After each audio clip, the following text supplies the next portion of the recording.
Cottage cheese. Ugh. It's good. Ugh. Better than beef jerky. Can't.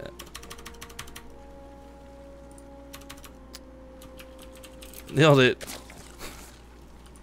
All right, ladies and gentlemen, welcome back. Game number 13. It's not comfortable saying that. That is so weird. It's tied up 6-6 in the best of 69. And in the bottom left, we have the Red Zerg player, Liquid Snute. Oh, this map. In the bottom right, it says the blue Terran. It's Liquid Bunny.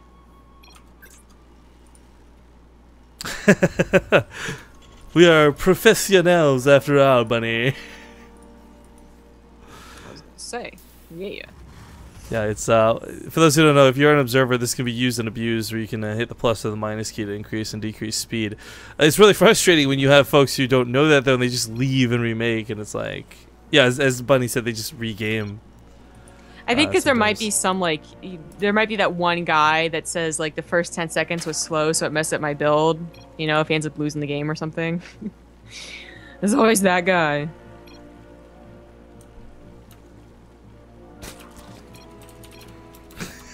Okay, I'm not gonna play with that too much. Just that was fun with Snute. But okay, so the way the series has been bouncing back and forth, right? Like it's kind of crazy. On one hand, you got Bunny, who's just been he's being silly, quite frankly, but he's been powerful, frankly. He deviated for a couple of games. He goofed around a little bit. Snute was able to capitalize on that, and it took Bunny some time to get himself out from under that. I guess out of that hole he had dug for himself with the silly plays. Because it was like 3-6 at a point earlier. Now for Snute, he's struggling to deal with the really hard-hitting, powerful Bunny. You know, there was a time, if you guys remember, before he got really popular, when Bunny was still like not quite the Gfinity champion that he was, but he was hitting a lot of these really aggressive Terran timings that, frankly, all Zergs were struggling with. And we've seen a pretty good image of that, I guess, again, with some of the pushes he's been doing, the heavy Marine openers and stuff. And I like that. I like seeing that a lot. And I want to see him continue doing this until Snute finally finds a way around it, rather than these guys constantly changing up builds. Yeah. It's good practice for Snute, I'm guessing. You know, he's hopefully adapting to every single game that he's lost. And thinking, like, okay, no, I need Spire faster and whatnot. Well, I'm also kind of hoping, too, like, when we get some of the other players to come on a cast with us later in the day, get some point of view and stuff, because we've always theorized what practice sessions are like, right? Like, how many games can you really play with someone before A, you're either both bored of it, or B, you both say like, all right, this is getting stupid. You know, I can never beat you, or you can't beat me, or whatever. I used to play against a GM who was nice enough to play me like every once in a while, and I beat him like 2 out of like 20 games. Oh, I was so proud of myself. I was like, yeah. But he would just constantly just ask me like if I wanted to play, and we played like at least like 15 games before I'd be like, no, enough. This is embarrassing. Stop. I mean, statistically speaking, eventually a 6-pool will work.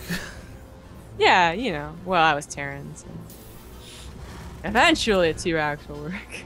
If you I remember, oh man, that's what I remember doing actually. Even before, like, I was even like, I wasn't good at all ever, I guess you could say, really in the grand scheme of things. But back when I was gold and I just kept dying to 2-axes because I was Zerg back then, like I remember practicing against that. But it's so hard to practice against specific builds because if you know it's coming, then it already gives you like a kind of like an advantage you wouldn't have otherwise. So that's where things get a bit murky.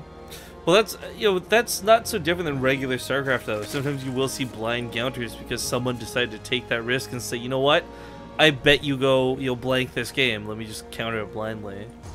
Yeah, yeah. But to always open up with like a 10 pool or something, because you know that they're gonna do that. That's where practice probably isn't really worth it. Yeah, true.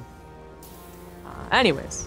We do have Snutes. Of course, they got horizontal spawns. It's all spawn map, and if you spawn like this, you can't take the little corner pocket base because you don't want to expend with your opponent. Yeah, well, more so Terran than Zerg. I think Terran can kind of get away with it unless Snute plays Roach Hydra. Right. Yeah. Yeah, exactly. What is your favorite game on this map, Rifkin? Just really quick. Really quick, easy peasy. Nurture versus Joxy. Nurture go fast ultras. For me, easy peasy. The time to Muslim 2-axe and still lost after he killed almost everything.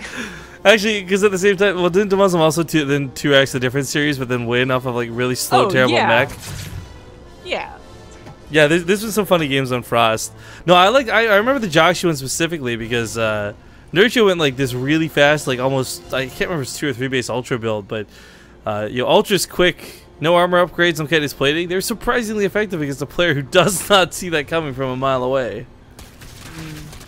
Yeah, I know you brought up Roach Hydra, but it looks like to be Roach Baneling. So I know they're all in. Yeah, so, I mean, Snoop's not uninformed. He knows how to play Roach Hydra. The only reason I think it's not so great is it does kind of struggle versus Bio. It's really good versus Mech, of course, but I think with Bunny's Bio being what it is, it's not, for Snute, worth risking. But I bet you we see it at some point today. I don't think he completely wipes it from his skill book.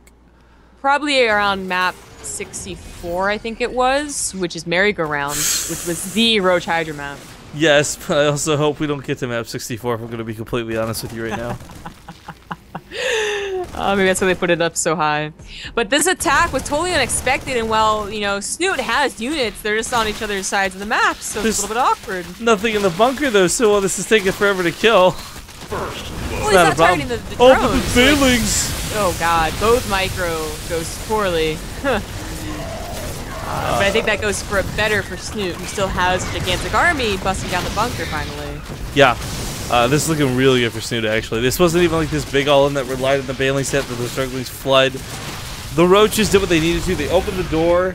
We have Lings coming out behind us. A Banshee's on the way, but a Banshee doesn't clean this up in nearly enough time, I don't think. If it's only Roaches, you might be able to. Maybe. But if Ling Floods come in, then no, the Banshee will never clean this up in time. You'll lose all your SCVs by the time 2 rounds are. I wish SCVs would scramble and like hold on to the sides of the command centers, like all panic mode, like Carbot. Like, take me with you. Or should they just like cheese it like Bender? Cheese it! And they all just run. Cheese it, it's the fuzz. Alright, well, you know what?